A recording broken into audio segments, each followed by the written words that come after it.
Welcome to the Starry-Eyed Effect. I'm Brendan. And I'm Jen. On this podcast, we'll be chatting about all things Williams syndrome. Ups and downs, and what it's like living with Williams syndrome. We're excited to share our community with you. Thanks for being here.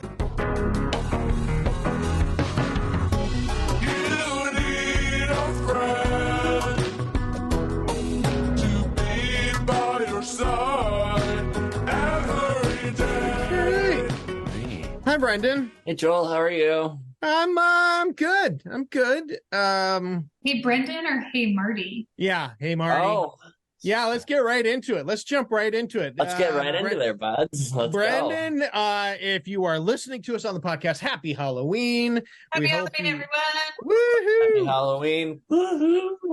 So Brendan, of course, is iconically dressed as Marty The McFly. one and only. Jen, hi. For those of you who are listening, Jen is, we cannot see Jennifer's face. She is covered in white, looks like meshy, lacy material with two eyes and a mouth on it.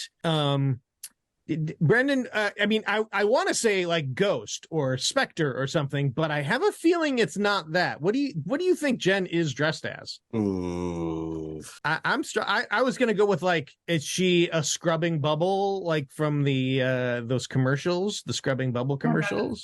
Yes, yeah. Mm-hmm. I'm not that.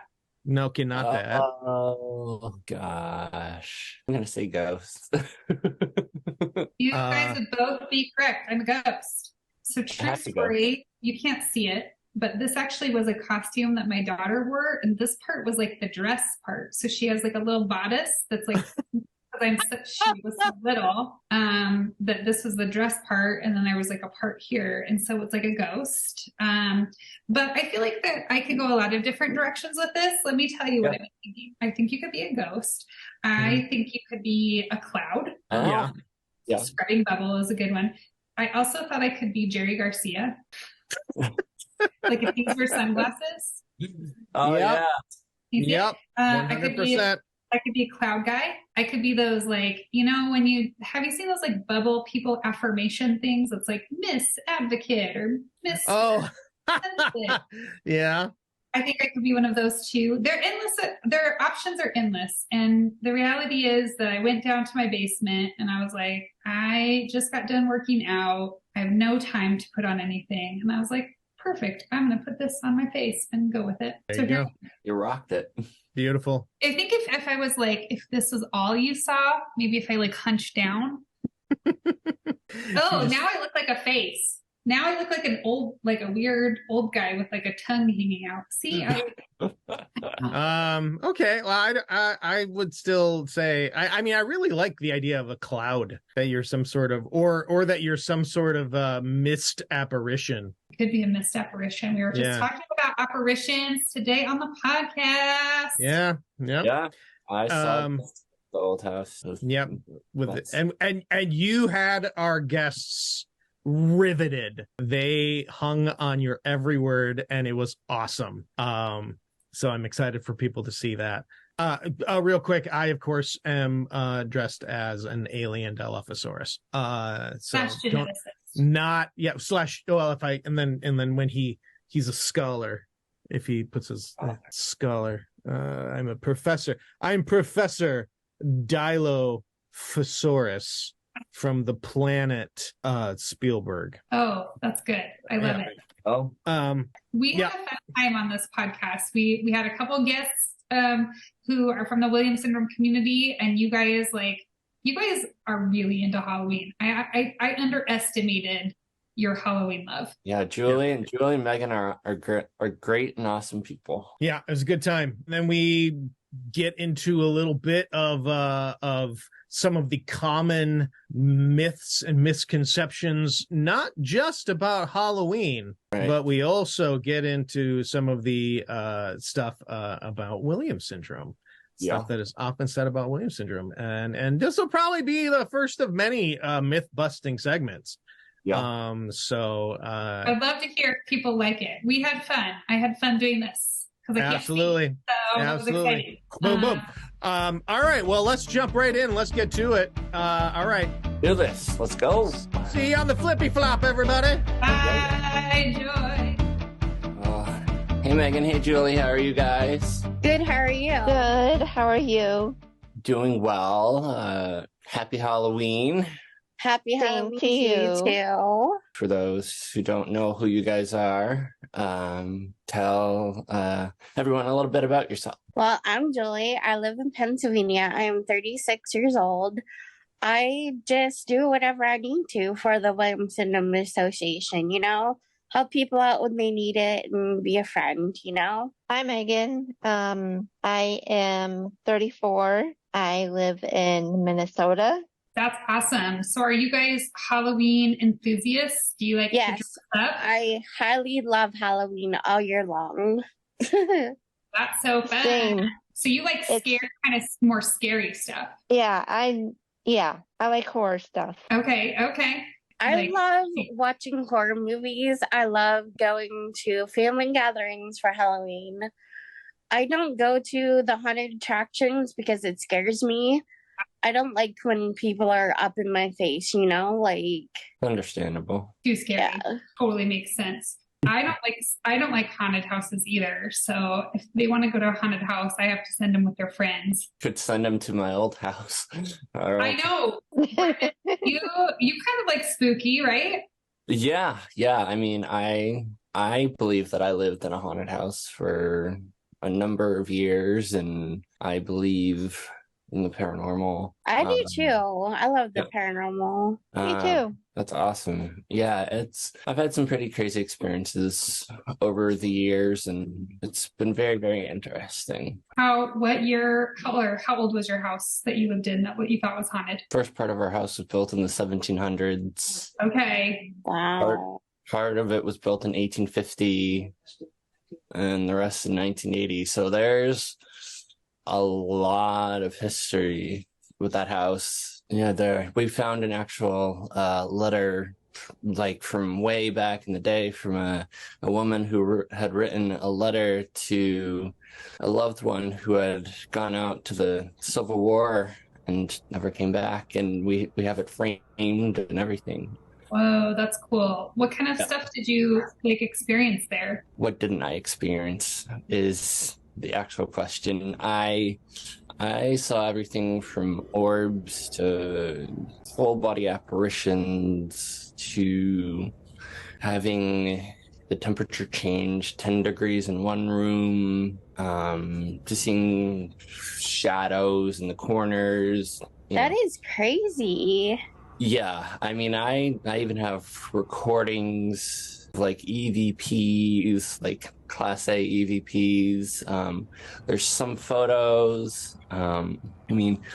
Plus that wasn't the only house I had experiences in. I had experiences in like 5 other houses in total, including my house. Wow. Yeah. So is Halloween your jam or not because of all those experiences? No, it is. It's just, I think I was very open to it back then, and now I'm more careful of not opening myself up too much, because I would have dreams and things would happen in my dreams which would correlate to the house that I was living in, and it got pretty crazy and pretty serious, to the point that I had an attachment. And Gosh. An attachment to what? A paranormal, ghost attach itself to me. Oh. Yeah, so I had a spirit pass through me one time, and Did you get any help for it? Did you get any help? I didn't want to bring attention to the whole situation, because I didn't want to be looked at as someone that was quote unquote crazy, because But you're not. no, I know I'm not. But I'm saying other people would be like, oh, he's crazy, there's ghosts in his house. And then people would come to the house and have experiences and be like, oh, okay, this is real. Yeah. So that would justify it, you know? So, but eventually I learned to just like be more careful of like how much I let come into my life, and just like things happen here every once in a while too, but it's nothing compared to what I would see. Like I would see full bodied apparitions come out of my closet with the lights on in my room. Wow. Now, did your family, were they living there with you at the time? Did they have those similar experiences, or just you? It was mixed, I would say. You know, I would get the brunt of it, I would say. You know, my mom blocks it out. My dad, somewhat of a skeptic. So it's difficult to have a conversation with him, so I just generally don't. But I've had other family members have experiences and have beliefs and stuff like that. So yeah, I'm a huge horror movie fan. Yeah, Halloween is great. Horror movies are awesome. What's your favorite movie? Well, it depends on the genre of horror movies. You know, I mean, I know people have their own opinions about horror movies. Not everyone likes horror movies, and that's okay. Yes. But probably it all depends on the genre. For like werewolf movies, I love An American Werewolf in London. Like, that's a classic movie. The First Howling, that's a classic movie. Vampires, The Lost Boys. Yes. Lost Boys. The list goes on and on and on. The Thing. That is one of my favorite movies. Yep. The Thing. It all depends on the genre and the decade of horror movies too, because like I think back in the 80s, some of the best horror movies were made. Like the original The Lost Boys, not like the remake, or The Thing. The remake of The Thing was cool, but not as great as the original. I always say nothing is greater than the original when it comes to horror movies. Yeah.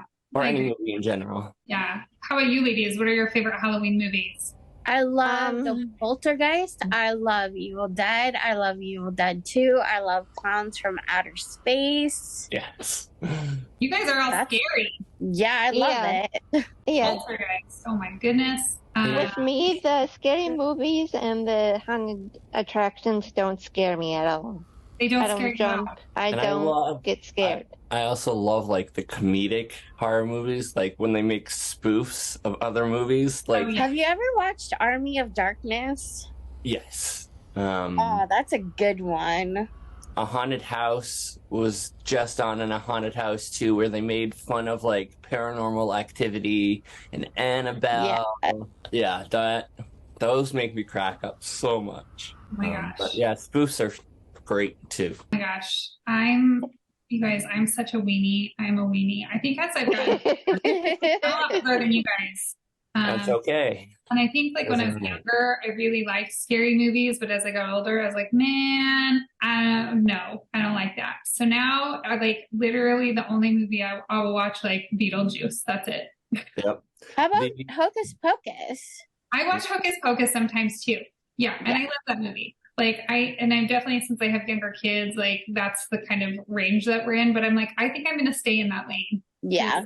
I want to sleep at night. And I think the scariest movie, Daylights Out of Me, was the original Exorcist, because I watched it when I was 9 by myself in the dark, all by myself. Worst idea ever. Scared me for months and months on end. But of course, now I've seen every single Exorcist except for the new one, which I have not seen. I just saw that this weekend and it was amazing. It just came out on demand, so you can rent or buy it. So that's what I might do. And the new movie just came out, so you can watch it too. So I might do that. But yeah, the original Exorcist, like I thought people, things were coming after me because I was that young and just I would hear things and see things and I just didn't know, you know? Yeah. But now that I'm much older, I'm like, oh, it's just a horror movie. It's just special effects. It's just computer generated imagery. It's, you know, all this and that, you know, so it doesn't scare me. Not to say that it scares other people, you know, because it does, and that's okay too, you know? Yeah. But you know, it's based on a true story, though. Yeah. No, I know. Mm-hmm. Oh. Freddy Krueger was the one that scared me when I was little. Yeah. Yes. I would always have to sleep with the TV on. Yep. Because I always thought he was going to come get me in my dreams. Yeah. I've had, you know, getting back to not to, you know, retract from where we are right now. But yeah, dreams, they severely affected me when I lived in my old house. I can say that. Did it ever get dangerous? It got to the point where I would have dreams where I would be in a candlelit house, nobody there, and the closet would, in the room that I was in, would open by itself. And then I would start getting sucked into the closet in my dream and getting attacked. That's how bad it was getting. Oh, God. Was anything demonic? I've had a few experiences with that. I can say. Oh, be careful.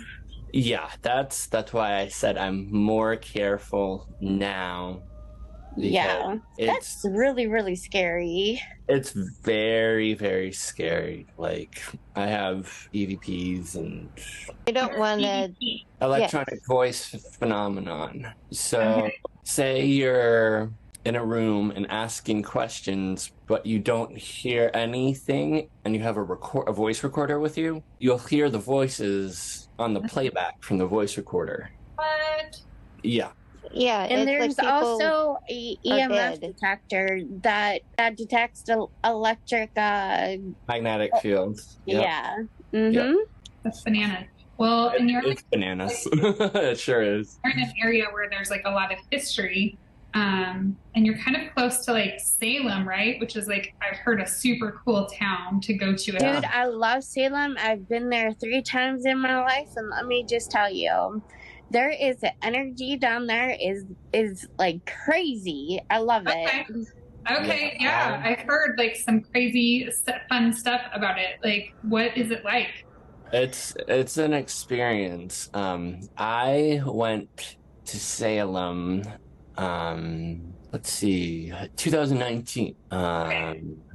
And it was right around Halloween, and we actually went.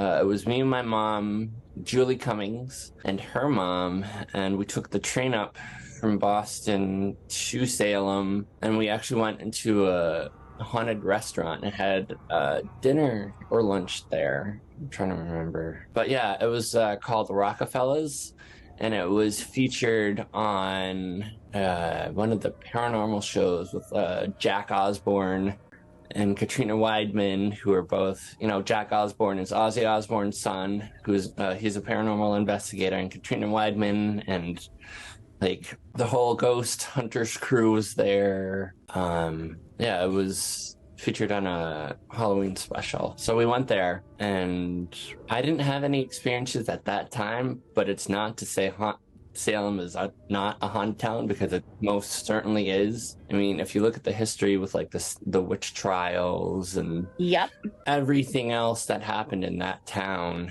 and like the real truth, it's eerie. It's real eerie.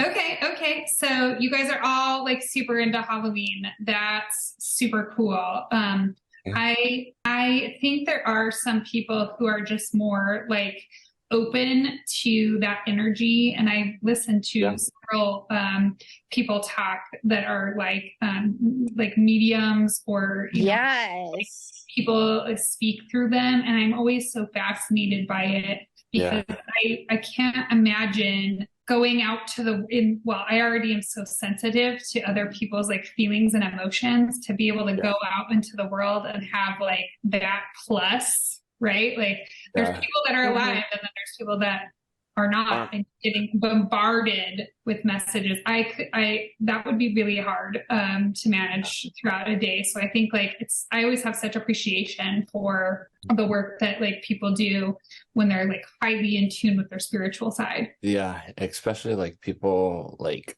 Chip Coffey, Michelle Belanger, yes, the Warrens, Ed and Lorraine Warren. I have family that actually knew the Warrens before before they passed, and because we live in Connecticut, I live in Connecticut, so they my family lives in Connecticut, obviously, and they knew the Warrens. And for those who don't know, the Warrens were some of the best paranormal investigators and demonologists in the world, which inspired the whole Conjuring movie series and the Annabelle movie series. And they were the pioneers of those. They really were. Yeah, they really, really were. Yep, I've seen all the Conjuring movies. I've seen all the Annabelle movies, and I just saw The Nun 2 not that long ago. Same.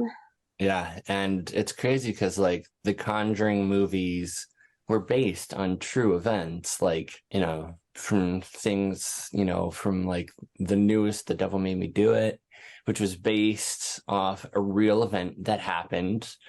You know, to the first Conjuring, you know, it's crazy to think that things like that are out there and can truly affect people if they're not careful. Yeah, it is. It's there's so many different directions you can go with like the movie stuff.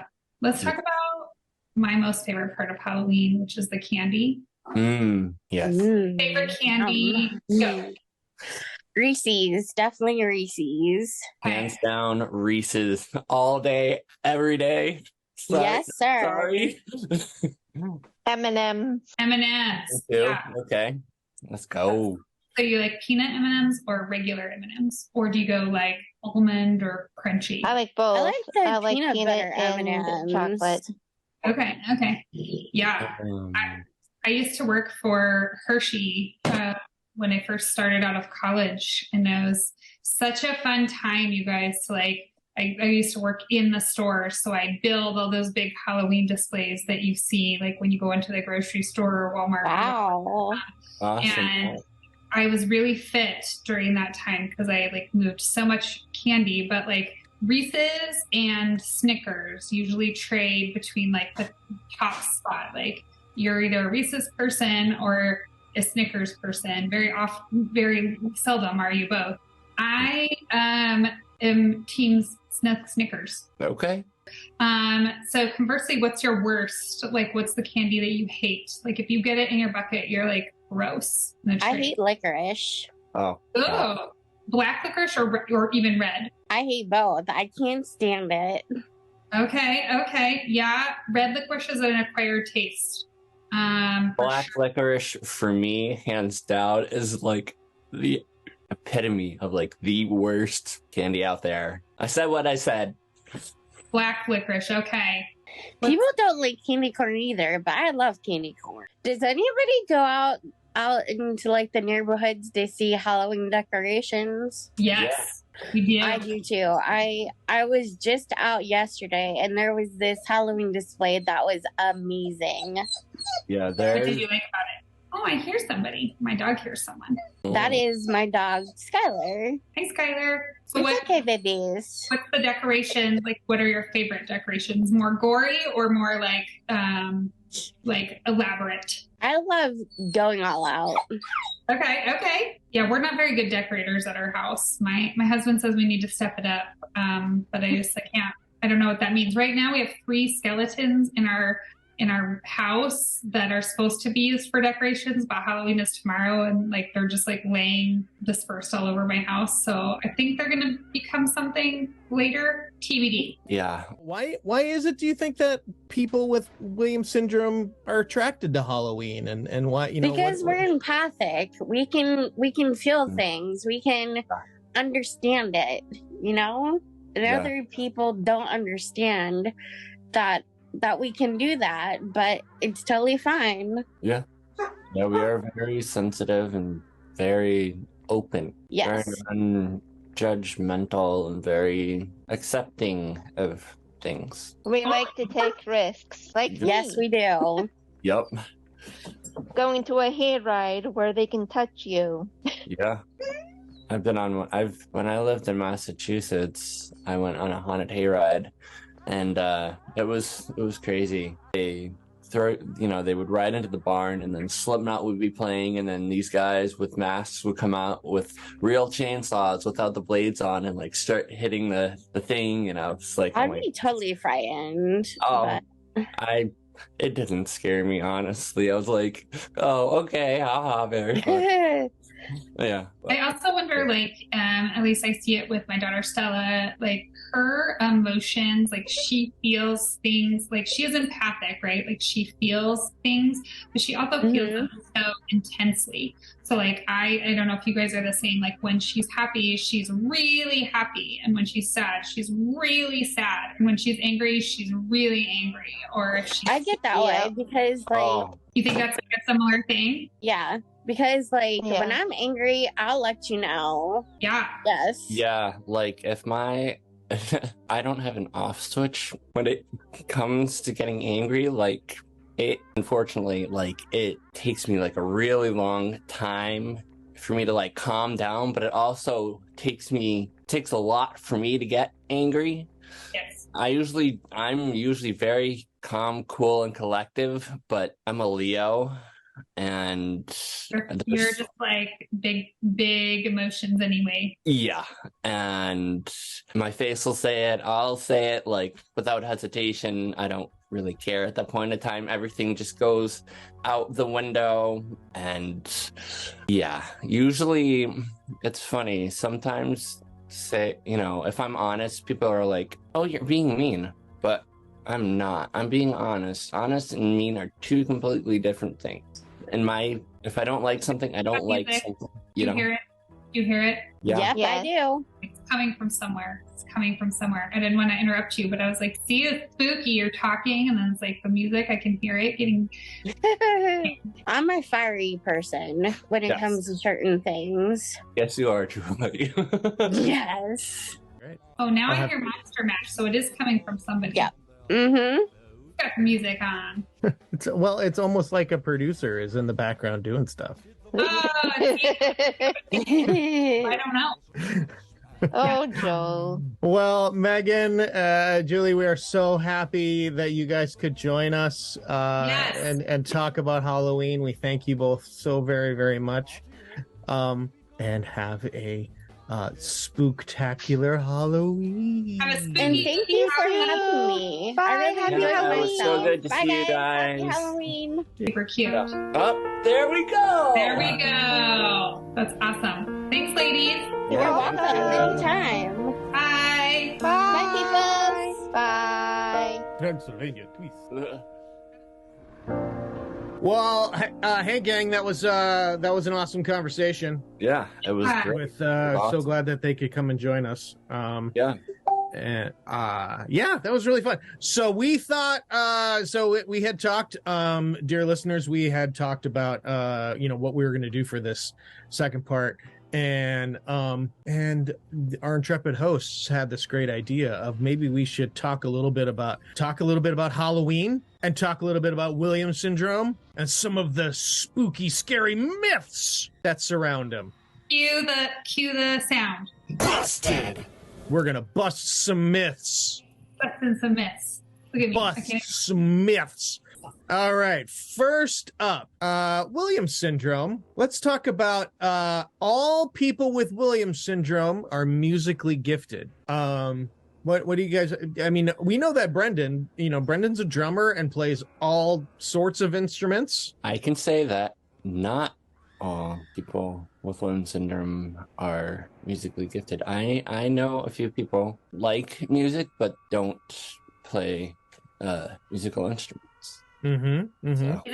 Is it musically minded then, do you think? Like, because I think what I had heard about this music piece is that way back in the day, that as they were kind of publishing stuff about Williams syndrome, there was somebody, did he run a camp at the time, who had a kid with Williams syndrome? This is the story I remember. I don't know if it's true or not. Basically, had a person with Williams syndrome who was musical, and through part of the studies, they realized that music was a component of Williams syndrome. But I agree with you. I don't think it's, see, I just knocked over my phone because I'm trying to do this. You guys, when you have a big thing on your face, it's really hard to do stuff. But I know it's like more musically minded, right? Like, I don't know. Like, every person I've met who has Williams syndrome likes music, but I agree with you. Not all of them play music. Right. So Not everyone plays. Vanderbilt University did a big study. Okay. Like, the comparison of people with Williams syndrome playing music versus not. And they did, MRIs where they would play music while you're in the MRI machine, and different parts of the brain would light up like a Christmas tree. Okay. And studies like that and all that was on that Scientific Frontiers that was done years ago with Alan Alda. That was on PBS. I believe there's a segment of that where they have probably someone we know now who's like an adult, but at the time they were much younger, hooked up to a thing on their head that was monitoring their they weren't like in an MRI, but they had something on their head that was monitoring the brain. Fishnet thingy. Yeah. I did that too. So it's probably I have that recorded, and soon it will be available on the Williams syndrome website. But it would be cool to see all of the people that are in that, who are probably all grown up now. I do, and I do sort of wonder if that element of it, if you can say like music for people with Williams syndrome, it's something like they feel it different, or they process the music different, and in a more, it's hard to like put a quantifier on it, like they feel it more intensely, but because that's, you can't really quantify intensity. Yeah, but it doesn't, like, the love for it doesn't always equal like the aptitude or ability for it, right? So like some people do play like and actually a lot of people with Williams syndrome do play music, but more so it seems like there's that musical connection than it is like gifting per se. So that's our myth bust. First one. All right. Yeah. First one, we can consider that myth busted. Yeah. I'm gonna get it. Busted. Okay. All right. Since Jen, let's go to Halloween now. Since Jen brought this up in the conversation that we had in the last segment, trick-or-treating. Okay. Trick-or-treating, the myth is that trick-or-treating originated only recently in the United States. Is that's the myth. Can we prove that it's false? I don't know the answer to this. I want to say that it probably started somewhere else. I would say it would probably started somewhere else years ago. Would you believe if I told you that it started around 1000 ACE in England? Wow. Yeah. A practice called souling, as an SOUL, souling. Right. Emerged. Right. Poor families would travel door to door to wealthier families' homes to receive soul cakes, pastries offered in exchange for prayers for the soul of the homeowners' departed relatives. And eventually souling became an activity for children. Now we give souls via candy. That's very interesting. Yep. Kind of creepy. Okay. Yeah, I think so that's that is the origins of trick-or-treating. So people who think that trick-or-treating is just like an American thing, you can consider that myth busted. You guys like my hand movements? I love the hand movements. So what are the two prominent colors in Halloween decorations? Are orange and black, right? Yeah. So the orange stands for harvest. The color black signifies death. Do we think that's a myth, or do we think that's true? What do you think, Brendan? I'm gonna go out on a limb and say that it's He's saying that you think it's a myth, and Brendan thinks it's true. Well, Brendan is true. It is true. Black signifies death, and the orange does stand for harvest. Halloween being something of a harvest festival. So can't really consider this one busted. That one is correct. Yay.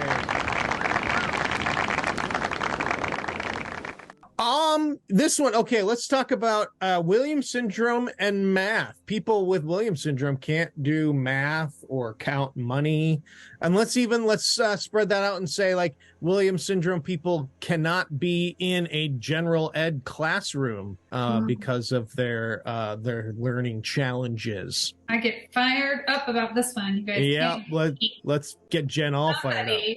Somebody just posted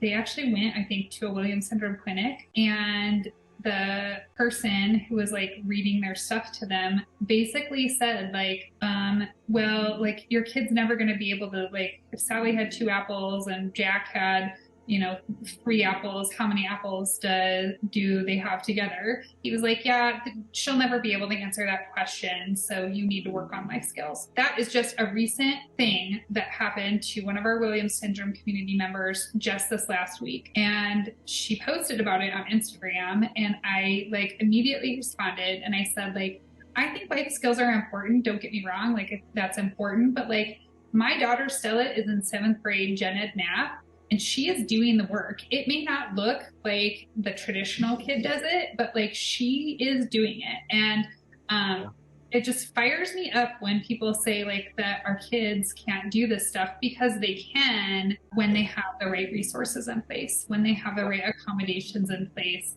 when they have the right support in place. So that is definitely a myth that I want to bust here and now, because our kids can do the things yes. with the right tools. Math for me, I'm good at math. Like, You're good at math, right?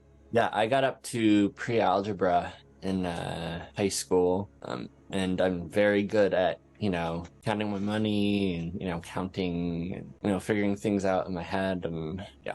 So I'd say that's busted. That is busted. Yeah, it is busted. Right. Boom. And this is for Stella. Yay. Doing the work. Doing the work. Definitely hates the work, but is doing the work. Yep. Hates the work, but does it. Yep. You know what? That's a good life lesson to learn. Sometimes you just got to do all that stuff that I was like, isn't that a life skill, right? Like, you don't want to do it, but you do it anyway. Like, life skill. Yeah. Okay. Let's go back to Halloween. Let's see. Irish, before pumpkins came into popularity, jack-o'-lanterns were carved out of potatoes and turnips. I believe this. I think this is a true. Do we think that what do you think, Brendan? Is it true? Well, or I am 50% Irish, I would say I agree. I believe that I'm going to make up a jack-o'-lantern out of a turnip. We're going to make it out of a potato. That, of course, is... That one is true. Yeah. So obviously, potatoes didn't come into fashion until much later, and Irish, you use what you have. Here's the fun thing. Jack-o'-lantern, do we think jack-o'-lantern is a real person? Or is it just like a fun myth that we're busted? No, or is it like a kid's story, or just a thing that came about for Halloween, or is it a true story? Is he a killer? Was he like a person that murdered people? Ichabod Crane, are we talking about? Oh yeah. The Headless Horseman. What do you think? You think it's true? Do you think that is that it's a real? based on a true story, ripped from today's headlines. I think I even have that somewhere. Jen, why don't you go first on this one? Okay. I'm gonna say I think it's false. You think it's false? You think it's just like a story? Brendan, do you think it's based on the incredible true story? Oh, I might be shooting myself in my own foot, but I don't know. Off my gut feeling, I gotta say it might be true. You think it might be true? Well, Brendan got it right. It is absolutely true. It's true-ish. It's true-ish. It's a legend, so you're kind of both right. 17th century Irish legend, Stingy Jack was a cranky old man who tricked the devil into doing a number of things. When Jack died as punishment for his trickery, the devil sent him into the night with only a burning coal, which Jack put into a carved out turnip to light his path. He has been roaming the earth ever since. The Irish called the ghost Jack o' the Lantern, or Jack O'Lantern. So... Your sound effects are really making this segment. All right, I think we have time for like one more myth. Here we go. All people with Williams syndrome are super friendly. I'd say it's busted. Yeah, I have talked many of times. My person is not so friendly. In certain occasions, she can be. My favorite is how we describe her as she's spicy. Spicy. A spicy meatball. You know what I bet? I bet it's like totally unsubstantiated, but I bet there's more spicy Williams people. Like there's like, like if you thought 100% of people with Williams syndrome were social and super friendly, I bet that ratio is like, it's not just like 1, in 100. It's like probably, I guess I'm not busting a myth, I'm creating a myth. I would say like probably 25 to 30% of them are pretty spicy. I can agree with that. I would say that what I see from the people that are spicier is like, I think it's triggered by anxiety. And so it's just, again, my myth that I'm creating, like that the people who really do struggle with more anxiety probably are more of the spicy personalities. But understanding, I think it's all like our responsibility to understand like everybody's situation. And I think some people with Williams syndrome do have more anxiety than others. And, it's not good or bad. It's just like what it is. I definitely think it's safe to say we have... That myth is busted. Yeah. All right, everybody. Alrighty.